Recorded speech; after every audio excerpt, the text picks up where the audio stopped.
আজি মই বনাবলৈ গৈ আছোঁ উৰহীৰে চৰচৰি। হেল্ল' এভৰিৱান, নমস্কাৰ হুলুমবাই।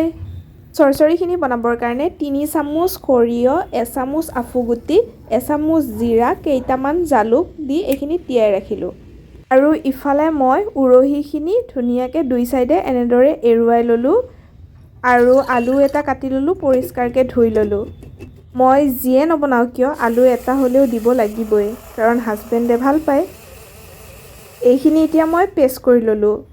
কেৰাহীটো গৰম হোৱাৰ পিছত পৰিমাণ মতে তেল দি গোটা জিৰা কেইটামান, তেজপাত এখিলা, হালধি, লগতে পিঁয়াজ কটা, জলকীয়া কটা, আদা নহৰু পেষ্ট দি এইখিনি ভাজি ল'লোঁ। মছলাখিনি ভাজি লোৱা হোৱাৰ পিছত ইয়াতে মই দিলোঁ এতিয়া কাটি থৈ দিয়া আলু আৰু উৰহীখিনি।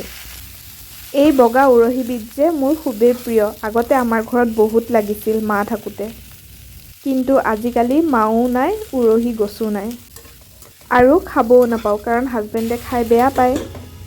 কিবা কৰিয়ে আজি আনি দিছে আৰু সেইকাৰণে মই জুতি লগাই বনায়ো আছোঁ। এয়া মই এতিয়া ধনিয়া গুড়ি দিলোঁ দেই। আলু আৰু উৰহীখিনি 50% সিজি যোৱাৰ পিছত মই ইয়াতে দিলোঁ এতিয়া পেষ্ট কৰি থৈ দিয়া আফুগুটি আৰু সৰিয়হখিনি, আৰু লগতে পানীও দি দিছোঁ পৰিমাণ মতে।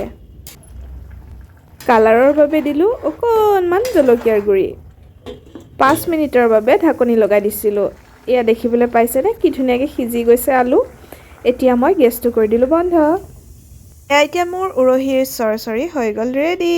মই এতিয়া ইয়াৰে জুতি লওঁ, দাই দুখ নধৰিব।